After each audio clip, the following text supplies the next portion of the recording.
The 2017 UCI World Tour has pretty much finished.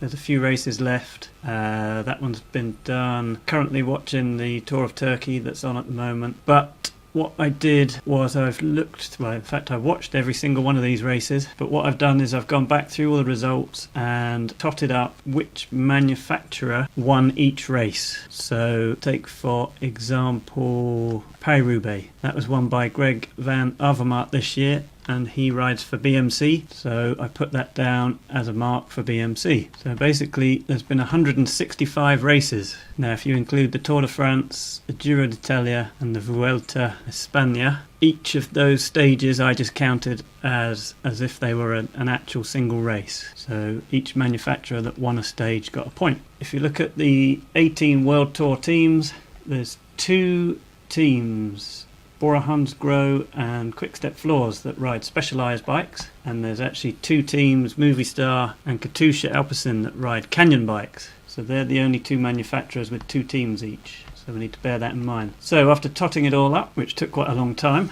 I worked out that Specialized, one of their bikes, had won 39 races, BMC 20, Pinarello 15, Scott 14, and so on. So what I did is I took that data and I turned that into a little pie chart to get a visual idea of which manufacturer has done the best this season. Clearly, and bear in mind they've got two teams, Specialized are way at the top of the pile. However, even if you took their 39 wins and split that as if it was two different teams, they would still pretty much be at the top, alongside BMC, who have only got one team. So looking at the pie chart, the things that occurred to me: BMC, I never expected them to be second. I don't think of them as big as that. So that was a bit of a surprise for me. Pinarello third, what with Chris Froome winning the Tour de France and the Vuelta, probably not such a big surprise that they're third. Fourth, Scott. Yeah, I was quite surprised that Scott were above Giant and Canyon. So I expected Canyon to be higher.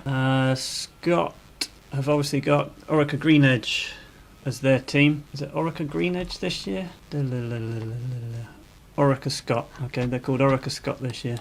Changes every year. And then Canyon, who have got two teams. You'd expect them to be higher, so that's probably disappointing for them. Giant, pretty much the biggest bicycle manufacturer in the world, so that's disappointing for them. And then Ridley, I think of as being a fairly small company, so to be in the top seven, that's pretty good, really. You've got some losers in there, so I suspect Merida would expect better, Cervelo would expect better, Cannondale would expect better, Trek you would expect a lot better. They only won 3% of the World Tour races in 2017. Lapierre, fair enough I guess, Colnago, Argon 18, Bianchi, Ridley. Probably one of the most miserable manufacturers is going to be Factor, who sponsored a World Tour team this year, and they're way down, pretty much level with Diamondback, who don't even have a UCI World Tour team, who still managed to get 2 UCI stage wins. So the reason I did all this research is because I want to work out which bike, if I was going to buy a new bike right now, I would contemplate buying, with the knowledge that certain manufacturers win a lot more races than other manufacturers, possibly implying that that manufacturer makes the better bikes. That's up to you to decide whether you think that's correct, but that's one way of looking at it. The more races you win on that bike, the better the bike is. Obviously it's up to the rider, but it's chicken and egg, isn't it? A good rider's not going to ride a crap bike, and vice versa. So this is part one of a 4-part video that I'm making. This has explained how I got my results, and then in the other 3 parts of this video I'm going to look at the offerings from these manufacturers in 3 different categories. We've got the Aero bike category, the lightweight bike category, and then the TT bike category. And in the other parts of this video I'll go through all the offerings in those different categories from those top manufacturers. So if you like the idea of looking at those bikes, stay tuned for the other parts of this video that should come up afterwards, and give me a thumbs up.